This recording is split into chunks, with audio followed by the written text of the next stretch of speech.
Doa itu kalau dalam salah satu riwayat adalah silahul mukmin. Senjatanya seorang mukmin. Bisa jadi seorang mukmin tidak punya apa-apa, secara finansial terbatas. Akan tapi saat hatinya itu ittisal billah, nyambung dengan Allah Taala, dia berdoa, wah doanya ini bisa menjadi luar biasa. Apalagi doa-doa orang-orang yang memang dijelaskan dalam hadis bahwa orang-orang tersebut doanya berpotensi besar diijabahi oleh Allah Taala. Ya, misalnya da'watul walid li waladihi. Ini kita harus turunkan pada turunan kita. Jadi doa orang tua kepada anaknya. Karena dulu kita pernah berstatus sebagai anak, sekarang berstatus sebagai orang tua, kita turunkan pada anak kita. Mereka sekarang masih menjadi anak, suatu saat menjadi orang tua. Terus da'watul walid li waladihi. Jadi doa orang tua pada anaknya ini luar biasa. Kalau Bapak Ibu sekalian punya problem terkait dengan anak dan sebagainya, terkait dengan keluarga, terkait dengan apapun, ya, ini berdoa. Ya, kita kadang-kadang nanti akan kita sampaikan beberapa etika doa. Saat kita berdoa kita skeptis dulu, itu yang menjadi masalah. Kita ragu dulu. Doa anaknya wis aguse. Kira-kira mampu iso ora ya wis menose. Nah, ini yang jadi masalah. Bagaimanapun anak kita, bentuknya bagaimanapun gitu ya, modelnya itu loh maksudnya. Modelnya bagaimanapun, apalagi Bapak Ibu sekalian yang putra-putrinya misalnya lebih dari 2, lebih daripada 3, ini juga merasakan. Ya, itu kan modelnya gitu-gitu. Tapi saat kita berdoa terkait dengan anak kita, ini yang pertama kali harus kita pahami.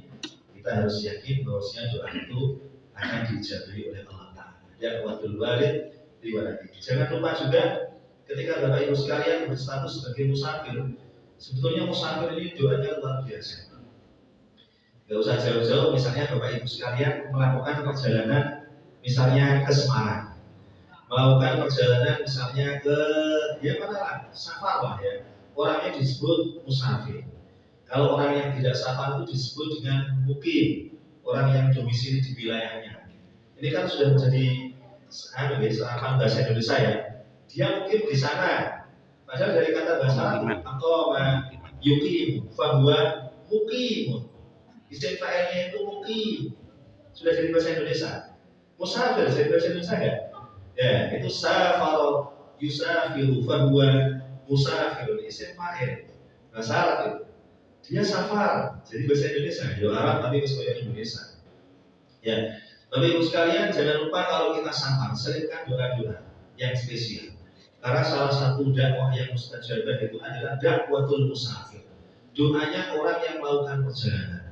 Senyaman apapun perjalanan yang kita lakukan, ya, perjalanan misalnya pakai kereta 3T eksekutif atau kereta sing Sitojo, misalnya yang 900-an 1 jutaan itu kan enak langsung begini gitu kan. Tapi jangan lupa untuk menyisipkan doa-doa karena status kita adalah musafir. Doa-doa yang spesial juga karena saat itu sebetulnya status kita spesial. Bahwa kita kemudian capek, kita istirahat dan sebagainya. Saat kita safar di media transportasi itu manusiawi. Nek ono wong orang kesel malah abnormal kira-kira gitu kan. Orang tubuh belas misalnya gitu. Tapi bagaimana kita menyelipkan doa-doa itu.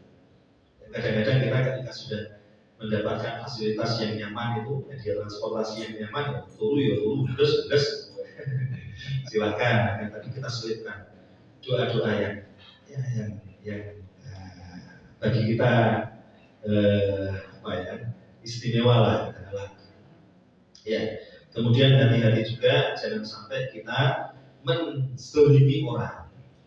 Karena doanya seorang yang terzalimi ini juga mustajabah. Dakwatul madlum itu di antara doa-doa yang memang berpotensi besar diijabahi oleh Allah Taala. Dakwatul walid li waladihi, dakwatul musafir, dakwatul madlum, dalam riwayat lain dakwatus shaimi hatta yuftir, doa orang yang berpuasa hingga dia berbuka. Jadi wong puasa itu luar biasa. Apalagi puasa yang dilakukan puasa Ramadan. Karena seorang yang berpuasa itu pasti mendapatkan banyak hambatan-hambatan. Ya, ketika dia terus masih menjalin hubungan secara vertikal kepada Allah, maka ini menjadi sangat luar biasa. lapar, dahaga pasti. Ada orang mengatakan, wah aku kurang ngelak, kosong. Itu berarti ya abnormal juga. Karena hadisnya sudah jelas. Hadisnya menjelaskan tentang ju, tentang lapar. Hadisnya menjelaskan tentang atos, tentang rasa dahaga dan sebagainya, ya, dan seterusnya. Tinggal bagaimana kita memanage puasa yang kita laksanakan. Ya, ada satu hadis yang bagi saya menarik, ini hadis yang diriwayatkan oleh Imam Tirmidzi, Abu Dawud dan Ibnu Majah. Ya, semoga kalau yang kemarin kita ngaji ini belum sampai pasal ini, semoga lupa, aku sebelah di. Ada satu hadis yang menarik ini, Rasul sampaikan pada kita semuanya, Innallaha hayyun karim. Sungguhnya Allah Ta'ala adalah zat yang hayy, zat yang maha malu, karim, zat yang maha mulia. Yastahi idza rafa'al 'abdu ilaihi yadayhi an yaruddahu masifran khabibatain. Allah malu jika ada hamba yang mengangkat kedua tangannya ke atas dan Allah tolak, Allah biarkan kedua tangan itu hampa. Ini kalau boleh kita bahasakan dengan bahasa yang mudah, Allah malu kalau ada hamba berdoa kemudian doanya tidak dikabulkan. Tinggal kita itu sabar-sabaran untuk menanti pengabulan doa dari Allah tersebut. Kadang begini, walaupun antara dunia dengan alam sana itu kan berbeda ya.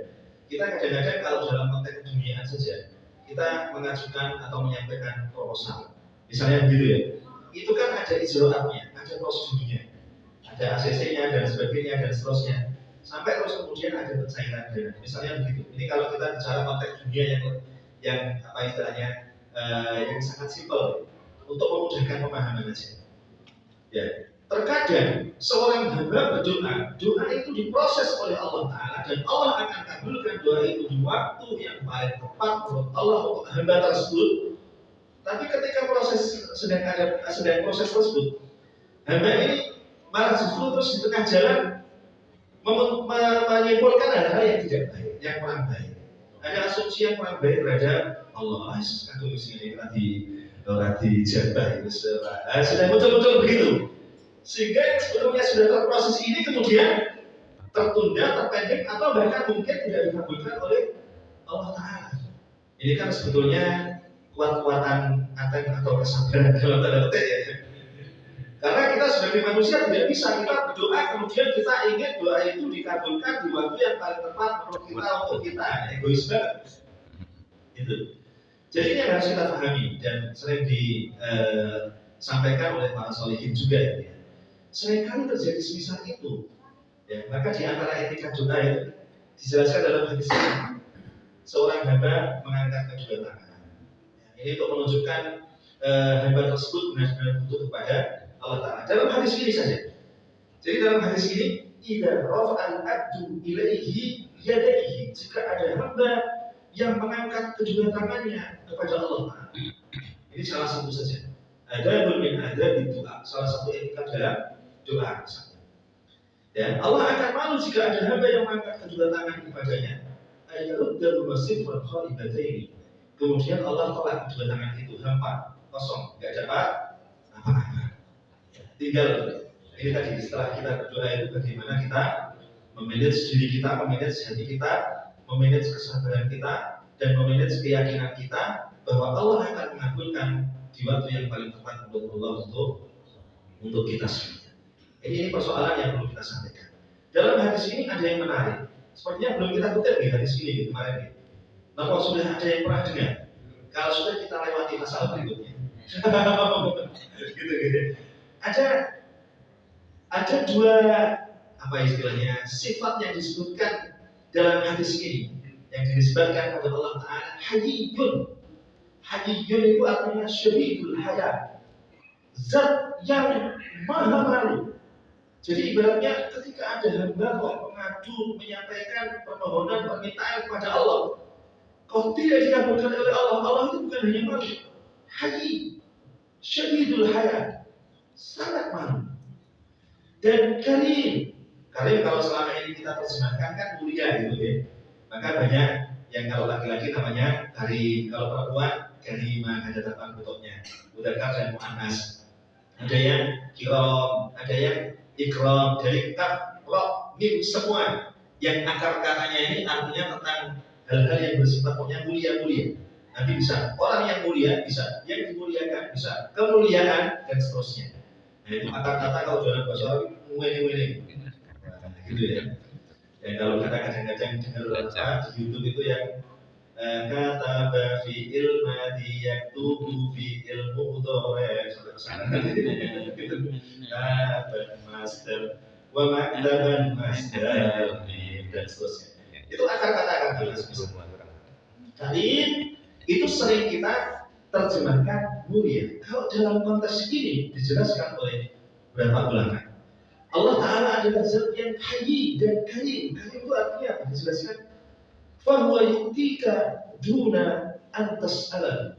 Allah Ta'ala memberikan kepadamu tanpa Allah meminta sesuatu kepadamu. Ini kan luar biasa. Kalau dalam konteks horizontal, hubungan satu manusia dengan manusia lain, kadang kita memberikan sesuatu ya karena ini sebagai reward dari apa yang dia berikan pada kita. Apa yang dia berikan pada kita itu tidak harus materi maksudnya. Bisa mungkin prestasi, bisa mungkin takrim, kemuliaan, bisa mungkin juga materi, terus kita membalas dengan materi yang serupa dan sebagainya. Nah, ini dalam konteks horizontal itu seringkali semisal itu. Dalam konteks horizontal. Tapi Allah dengan sifat-sifatnya yang maha mulia, yang luar biasa itu, Allah Karim adalah Allah walladzi yu'tika duna an, jelaskan di sini duna an tas'al. Jadi Allah Ta'ala adalah zat yang memberikan sesuatu padamu. Mohon maaf saya agak lupa sedikit. Duna an tas'al, tanpa kau meminta. Jadi Allah tidak mengharapkan dan kau juga tidak meminta. Allah memberikan. Itu kalau terjemahan yang modern lagi itu terjemahannya rahmat semisal. Jadi rahmatnya Allah itu begitu. Rahmatnya Allah, kasih sayangnya Allah kepada semua hambanya. Hamba apapun, bagaimanapun, siapapun itu dapat rezeki semua. Dia tahu yang dapat sing soleh tak? Kadang-kadang sing toleh yang tak luwih akeh.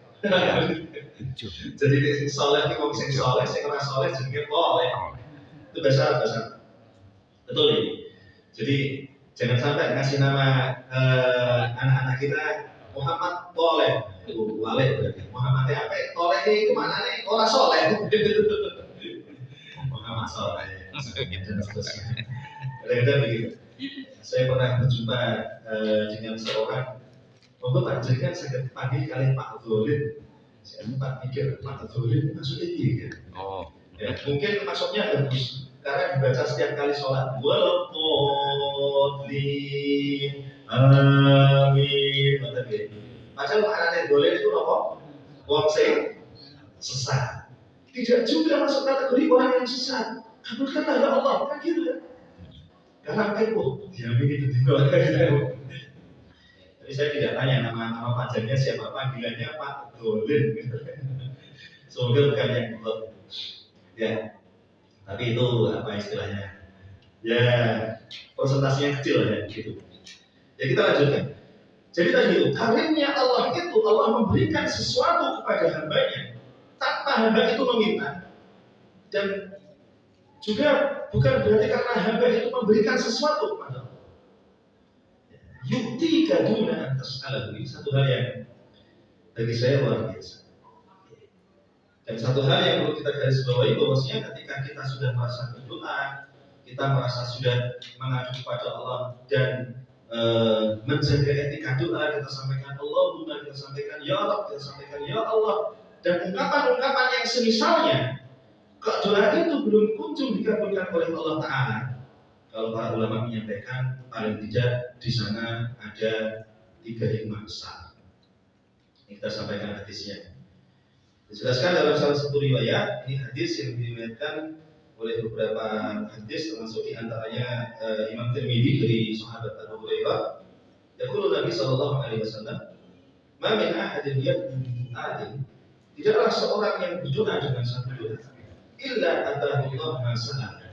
Kecuali Allah akan berikan kepadanya apa yang dia minta. Ini yang pertama. Jadi saat kita berdoa kepada Allah, kok kita mendapatkan sesuatu seperti yang kita doakan di dunia ini, berarti sudah disegerakan. langsung direspon oleh Allah Ta'ala di dunia. Ini yang pertama, kemungkinan yang pertama. Illa atahullahu masa'ala. Kecuali Allah akan berikan kepadanya apa yang dia minta. Kemungkinan yang kedua, au kaffa anhu minas su'i mithlihi. Atau Allah akan hindarkan darinya keburukan yang serupa dengan kebaikan yang diijabahi tadi. Saya seringkali menggunakan logika kalau di beberapa majelis taklim, tapi ini logika matematis yang insya Allah hanya untuk memudahkan pemahaman saja. Misalnya ada seorang berdoa kepada Allah, minta dilonggarkan rezekinya untuk masalah keluarganya, untuk masalah usahanya dan sebagainya. Kemudian Allah ijabahi doa tersebut, Allah takjil segerakan permohonannya, dia mendapatkan sesuatu yang dia minta. Misalnya kalau ditaksir nilainya katakanlah 10 juta, misalnya saja. Ya, itu kemungkinan yang pertama. Ditakjil disegerakan di muka bumi ini. Yang kedua, dihindarkan dari keburukan yang serupa dengannya. Kalau boleh kita tarik kesimpulan, berarti mestinya dia mungkin mendapatkan kerugian yang senilai 10 juta. Dia tidak mendapatkan kerugian itu karena ada sebab tentunya begitu, dan dilindungi oleh Allah Ta'ala. Ini kemungkinan yang kedua, untuk memudahkan pemahaman saja. Jadi kalau kita menaksirnya dengan angka-angka yang bernuansa matematis itu kan memahaminya agak mudah. Walaupun kebaikan itu tidak mesti sesuatu yang bisa digapai dengan indera kita. Contohnya begini Bapak Ibu sekalian. Seringkali kita memahami nikmat itu kan sesuatu yang indrawi. Nikmat itu sesuatu yang indrawi. Seringkali kita pahami begitu. Ada makanan, kita pegang, kita makan, kemudian kita merasa kenyang atau paling tidak lapar kita terkurangi. Itu nikmat. Minum giliran dahaga, itu nikmat. Memiliki barang bisa kita pakai, bisa kita pegang, itu nikmat, dan sebagainya. Seakan-akan kadang sebagian manusia memahami bahwa nikmat itu sesuatu yang materialistik, sesuatu yang indrawi, bisa digapai dengan indera, bisa dirasakan, bisa dipegang, bisa dilihat, dan seterusnya. Kadang kita lupa kalau ada banyak nikmat yang lebih daripada itu, tapi kita anggap biasa-biasa saja. Salah satunya adalah nikmatus sihah wal afiyah. Salah satunya itu aja. Kalau yang lebih substantif dari itu, nikmatul iman wal Islam itu sudah pasti. Sehat itu. Ya, nikmat sehat itu sudah sangat luar biasa. Tapi kita menganggap biasa karena ya sudah gitu aja, saat sehat. Saat kita nanti sakit, kita baru merasakan bahwa kesehatan yang kemarin itu adalah sesuatu yang sangat mahal. Sampai para ulama menyampaikan begini, an-ni'amu la tu'rafu illa bifuqdaniha. Nikmat-nikmat itu tidak bisa dirasakan, tidak bisa diketahui kecuali setelah kita kehilangan nikmat itu. Tidak hanya kesehatan. Kalau Pak dengan kesehatan misalnya makan 1 hari 3 kali, di hari-hari biasa misalnya, ya, itu kita anggap biasa karena apa? Makanannya ada, sarapan ada, makan siang nanti sudah dicawisi, terus kemudian makan malam juga ada, dan itu rutinitas kita anggap biasa. Kemudian datang bulan Ramadan dari terbit fajar sampai terbenamnya matahari kita off sementara saja, tidak makan dan tidak minum, baru kita merasakan bahwa makanan apapun atau minuman apapun itu satu nikmat yang sangat istimewa. Ya, saat kita berbuka itu kan gegep oleh Masya Allah, luar biasa itu ya. Langsung bilang semuanya itu. Ibaratnya tanpa macam-macam gitu ya. Kita minum makan kurma, terus kemudian minum teh atau air putih, itu sudah sangat luar biasa. Saat kita kehilangan makanan dan minuman yang biasa kita konsumsi harian itu yang kita anggap awalnya biasa menjadi sangat luar biasa. Dan konteksnya kalau puasa konteks ibadah ya, bukan konteks kelaparan loh gitu. Apalagi konteksnya kelaparan. Ya. Jadi kalau konteks ibadah itu luar biasa, kita mendapatkan pahala. Ya. Kalau panjenengan sadar, mohon maaf misalnya, kita punya media transportasi yang biasa-biasa saja. Ya, sepeda motor, kalau lihat yang lain juga pakai mobil, yang punya mobil lihat yang lain kok mobilnya sing kayak gini. Sing kayak gini kalau lihat atasnya lagi mau sing kayak mono gitu ya. Karena barbar. Kita merasa yang kita miliki biasa-biasa saja. Tapi kalau kita kehilangan sesuatu yang kita miliki itu, Saya kehilangan GL saya Pak Sony. Wah, saya saya nikmati sekali itu. Wah, itu motor sejak kelas 3 MTS Pak Sony. Gak bisa dibayangkan ya. Itu nikmat yang sangat luar biasa. Maka saat kita memahami bahwa nikmat itu menjadi istimewa, menjadi dahsyat, menjadi hebat saat hilang ketika ada, maka kita manfaatkan nikmat itu sebaik mungkin. Jadi tarik ke belakang, kira-kira begitu. Ya. Tapi Ibu sekalian, azakumullah, sehingga dalam hal yang bersifat materi dan sebagainya, ya pandangan kita tidak ke atas terus. Tapi kita melihat yang salah dengan kita, bahkan melihat yang ada di bawah kita, sehingga kita akan mensyukuri segala nikmat yang ada di sekeliling atau yang ada di yang kita miliki saat ini. Bapak Ibu jamaah sekalian, azakumullah, tadi ketika doa belum dikabulkan oleh Allah, padahal kita sudah menjaga etika doa yang kita sampaikan, baru ada berapa kemungkinan? 2 kemungkinan. Langsung diberi oleh Allah Ta'ala, disegerakan di dunia ini, atau Allah hindarkan kita dari keburukan yang semisal dengan itu. Ada satu lagi. Opsi yang pertama tidak. Kok kemungkinan yang kedua juga tidak. Ditakjil, disegerakan di dunia tidak. Dihindarkan dari keburukan yang semisalnya juga tidak. Masih ada kemungkinan ketiga dalam riwayat lain. Allah takjil yang pakai hamzah. Allah tunda pengabulan itu, dan Allah akan berikan reward kepada kita atas doa yang kita sampaikan kepada Allah Ta'ala kelak yaumul qiyamah. Ini persoalan keimanan. Karena terkait dengan kita melakukan kebaikan mendapatkan pahala, kita melakukan hal yang buruk terus kemudian kita mendapatkan dosa dan sebagainya. Ini juga sesuatu yang tidak bisa digapai dengan indera itu. Tapi kita mengimani. Maka ada arkanul Islam, ada arkanul iman. Rukun iman itu bisa digapai dengan indera, bukan? Tidak bisa. Untuk billahi wa malaikatihi wa kutubihi wa rusulihi. Ya. Terus kemudian wal yaumil akhir wa tu'mina bil qadari khairihi wa syarrihi. Bisa? Enggak bisa.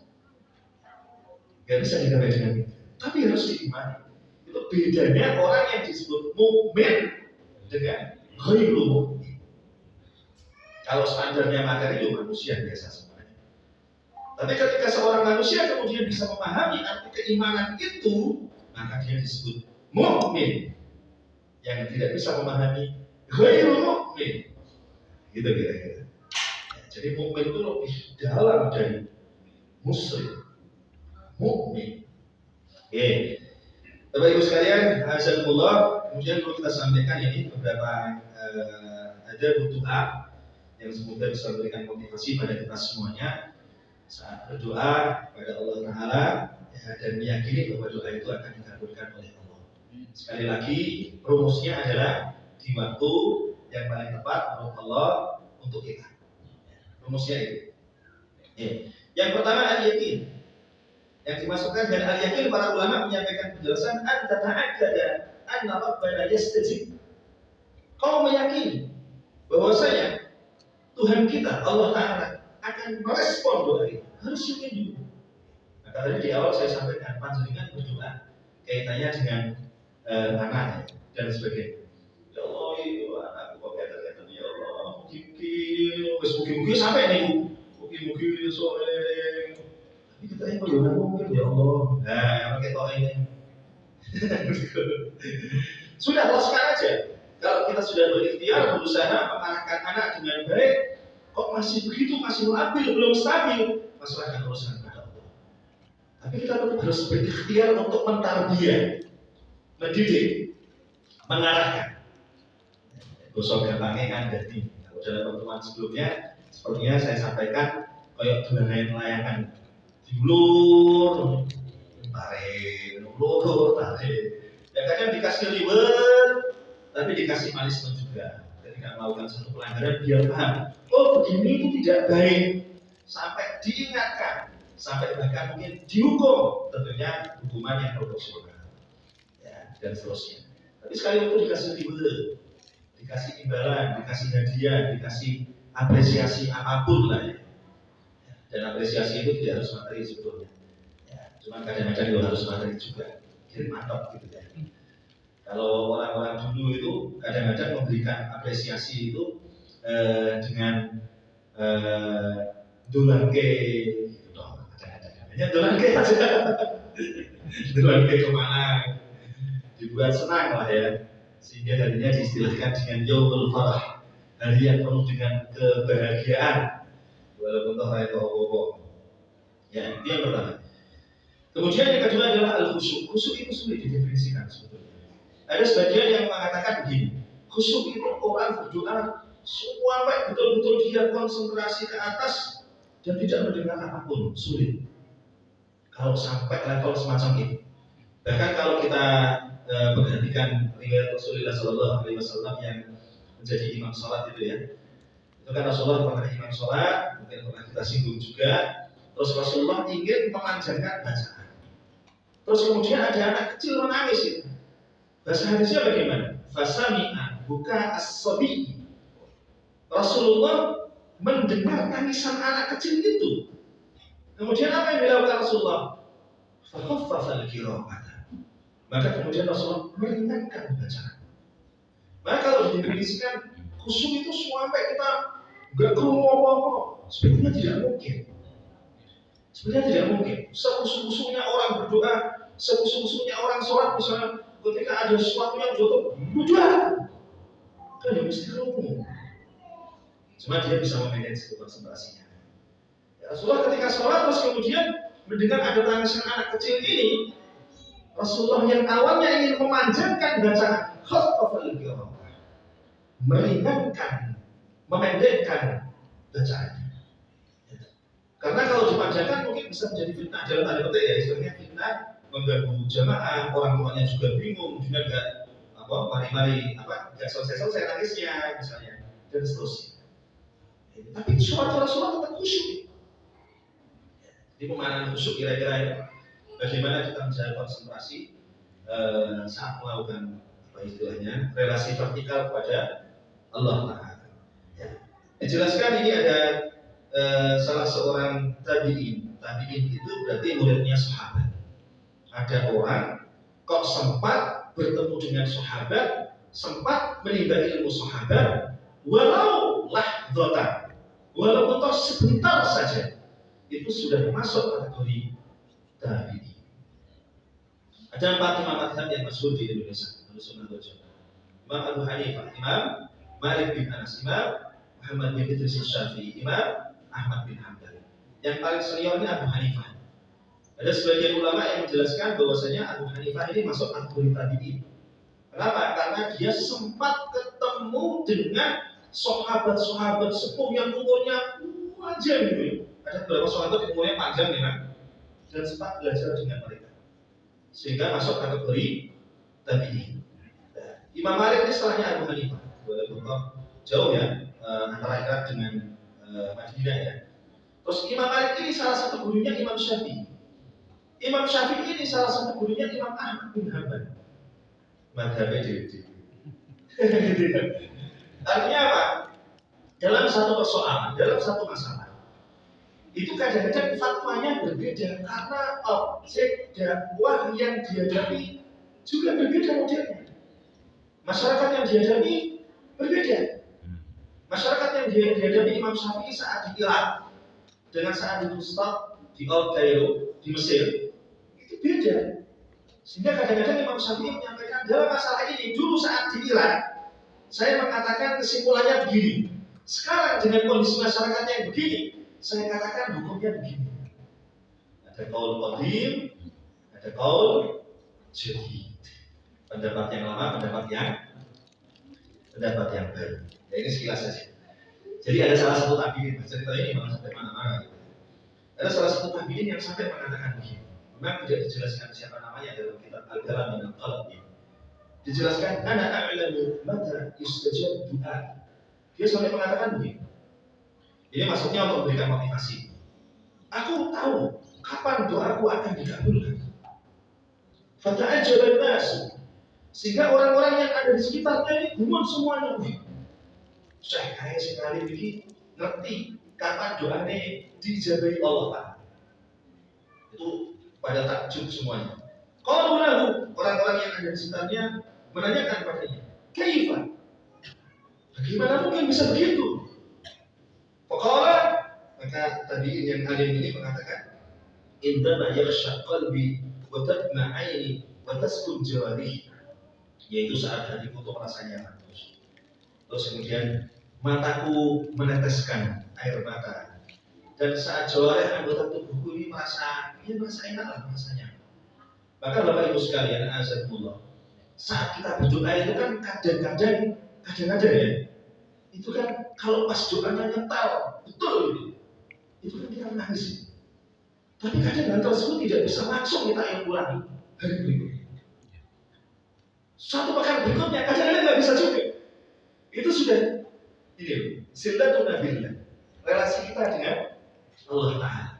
Kira-kira saat kita berdoa, ya walaupun toh mungkin kita tidak paham detail kalimat-kalimat Arab dari doa yang kita sampaikan pada Allah, tapi saat benar-benar saat detail itu, sininya ada sofa, ada kejernihan, ada kemurnian begitu, itu bisa menangis. Sama saat kita sholat misalnya, entah imam atau makmum, saat hatinya nyetel itu bisa menangis. Dan dalam kajian fikih, menangis saat sholat itu tidak membatalkan sholat. Tidak apa-apa dalam kajian fikih. Ya tentunya tidak sampai harus menangis ya, enggak ya. Menangisnya kan beda, karena ada sesuatu yang lain.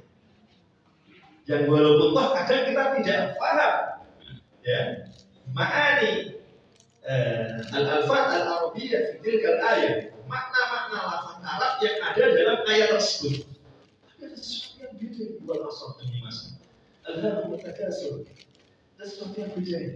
Orang yang sudah mengumpul-kumpulkan dan sebagainya, yang kemudian dengan itu dia lalai lupa dari Allah Ta'ala, itu apa istilahnya dicela dan sebagainya, dan seterusnya. Ini jawaban dari salah satu tabi'in semisal. Karenanya dijelaskan dalam hadis yang diriwayatkan oleh Imam Ahmad dan Imam Tirmidzi dari Abu Hurairah, ya Rasul menyampaikan, wa'lamu, ketahuilah kalian semuanya, Allah bahwasanya Allah Ta'ala la yastajibu min qalbin ghafilin lahin. Allah tidak akan mengijabahi, ya, maksudnya doa yang disampaikan dari hati yang lalai.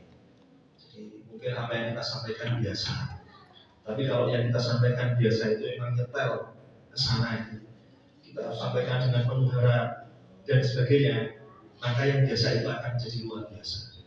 Kadang sebenarnya yang kita sampaikan banyak gitu ya, tapi kita lalai, artinya lalai, nggak ngeklik gitu kira-kira.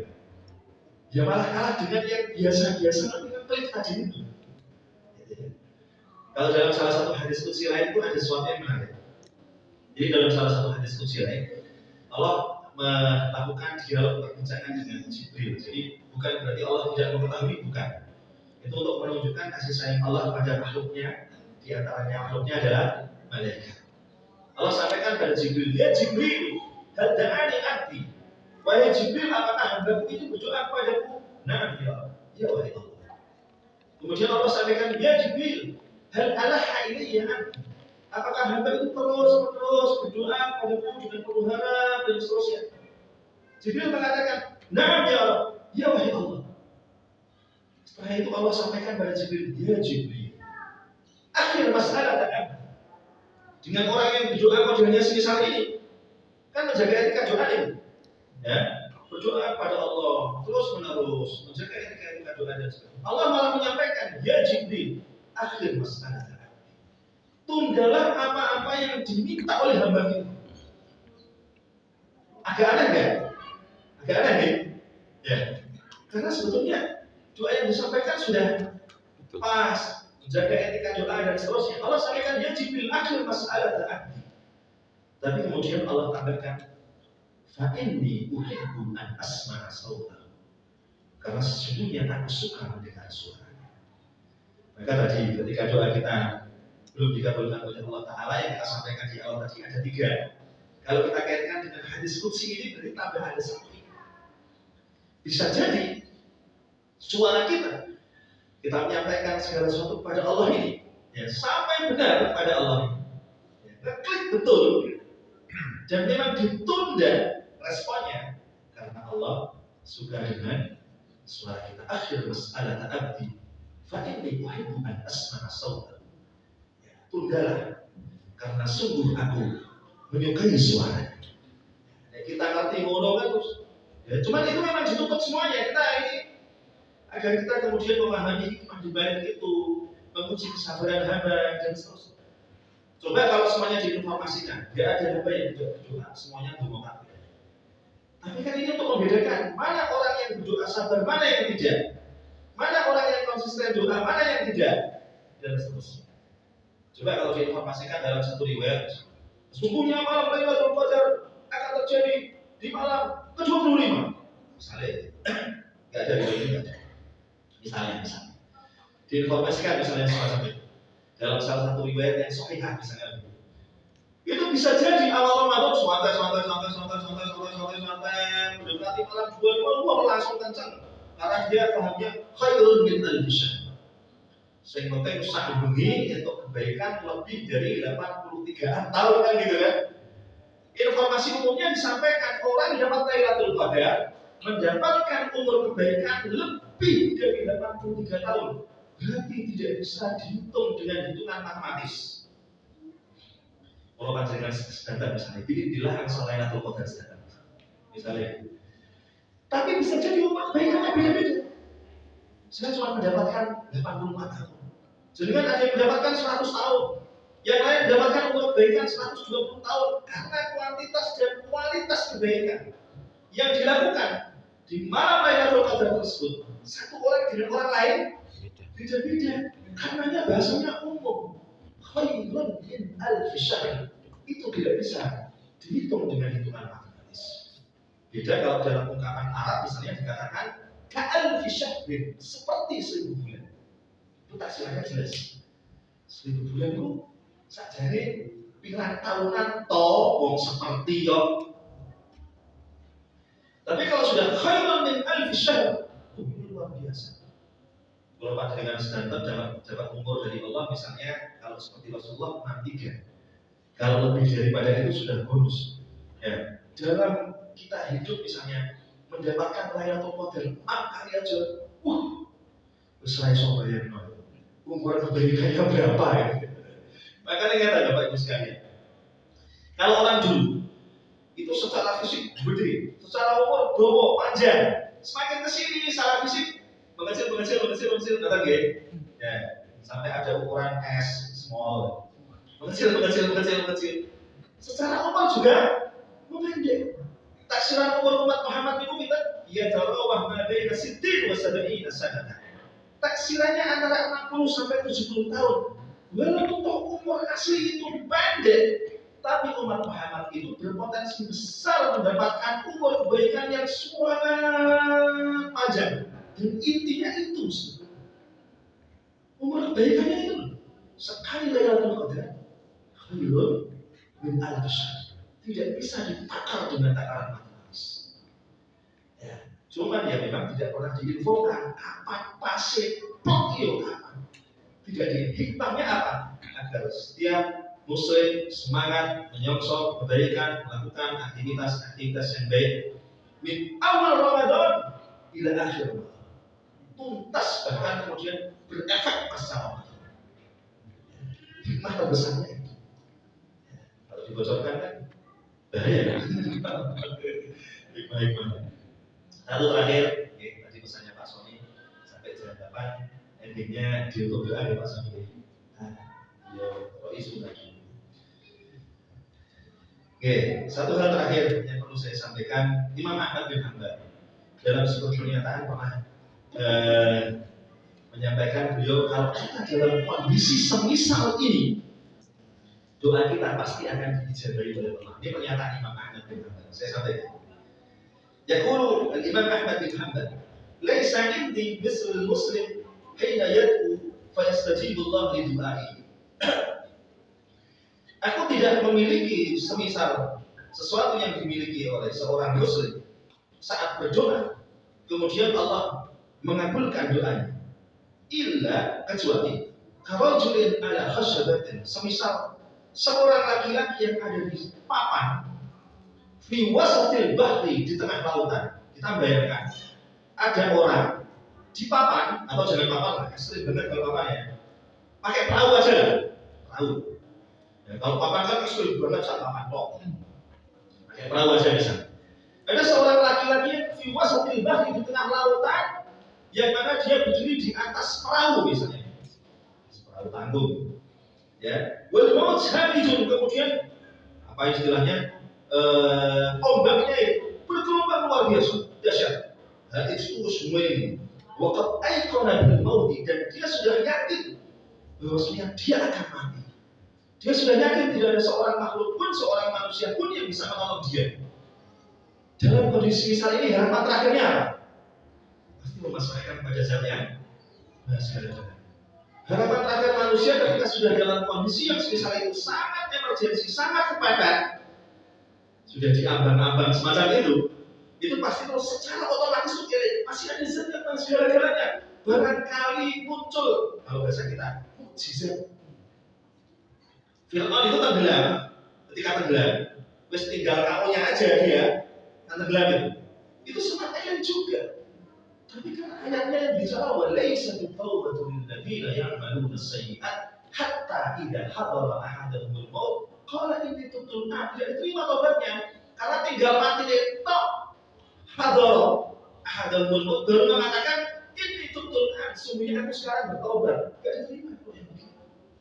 Tapi kalau orang telah melakukan dosa-dosa besar, maksiat-maksiat besar, pas ketika hidup, kemudian dia insaf betul, ya, apapun dosa itu, kemudian dia lebaran, dia buka lembaran-lembaran barunya dengan perbuatan-perbuatan yang baik, perbuatan yang positif. Di sini yang bermain adalah innallaha yaghfiru dzunuba jami'an. Sesungguhnya Allah Ta'ala akan senantiasa mengampuni dosa-dosa semuanya, karena dia insaf. Ya, terus kemudian hari-hari selanjutnya dia lakukan perbuatan-perbuatan yang baik, apapun dosanya. Ghafar, ghafurnya Allah bermain. Rahman, rahimnya Allah bermain. Tapi kalau tinggal tersat, ini tubtulan walaysa litawbah lilladzina ya'maluna as-sayyi'at. Di terakhir ini yang saya sampaikan bahwasanya kalau kita berdoa kok bisa menghadirkan perasaan semisal itu, kira-kira gampang atau betul? Sulit. Ya. Tapi apa? Gitu. Tentu doa sampai tidak mengharapkan makhluk ini yang bisa menyelesaikan ini, Allah Ta'ala.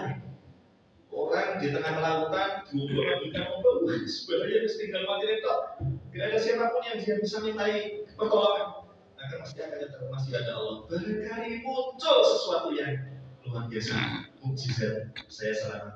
Ya, kalau muncul perasaan semisal itu, doa seorang, insya Allah berpotensi besar dikabulkan oleh Allah. Bapak Ibu sekalian, azan pula sedikit ini yang bisa kami sampaikan. Mohon maaf kalau ada beberapa materi yang bersifat pengulangan karena tidak saya tekuk gitu. Kemarin tekuknya yang mana gitu ya, sebulan setengah kemarin itu pasal yang doa atau yang hubullah lil abdi. Ya, tapi alhamdulillah semoga bisa memberikan motivasi pada kita semuanya untuk senantiasa merajut hubungan yang baik kepada Allah Ta'ala. Dan kita harus meyakini sekali lagi bahwa saat doa kita belum dikabulkan oleh Allah Ta'ala, paling tidak ada 3 atau 4 hikmah yang tadi kita sampaikan. Ada benarnya yang saya sampaikan mutlak dari Allah Ta'ala. Kekurangan sempurnaan dalam menyampaikan materi singkat dari saya pribadi. Kita akhiri dengan doa, semoga kumpul kita, thalabul ilmi kita bersama-sama pada kesempatan pagi hari ini senantiasa mendapatkan keberkahan dari Allah Ta'ala. Pada hari ini as-salihah wa tajamih wa qabul al-fatihah. Alhamdulillah.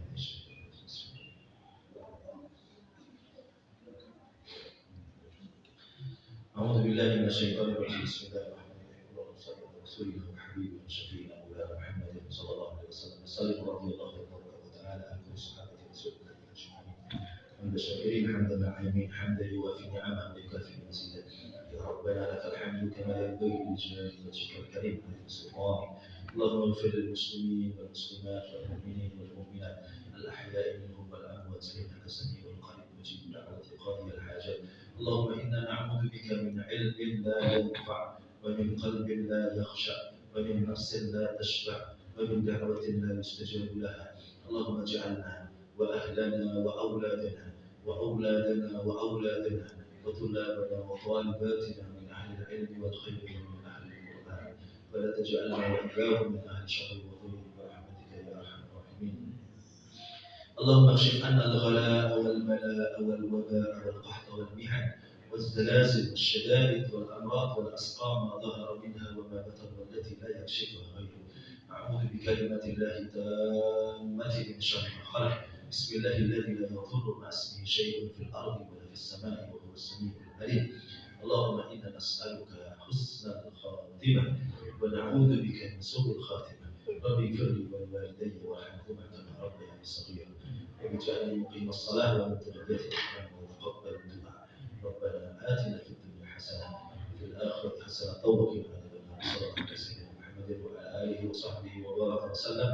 بفضل سبحان ربك رب العزة عما يصفون وسلام على المرسلين والحمد لله. بسم الله الرحمن الرحيم. السلام عليكم ورحمة الله وبركاته. وعليكم السلام ورحمة الله.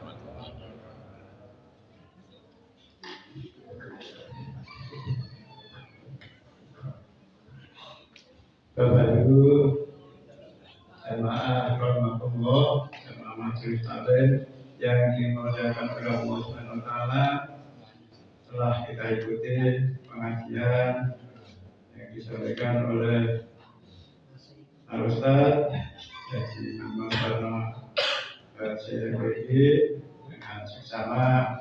Mudah-mudahan menambah ilmu kepada kita semua dan banyak manfaatnya bagi kita semua.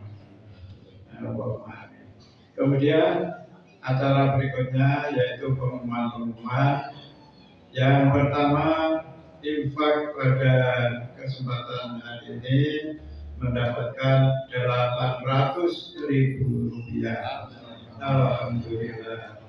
Kemudian acara yang kedua, pengumuman yang kedua, yaitu pengajian yang akan dilaksanakan di Masjid Pelangi besok tanggal 12 Maret 2023. Kemudian acara yang keempat,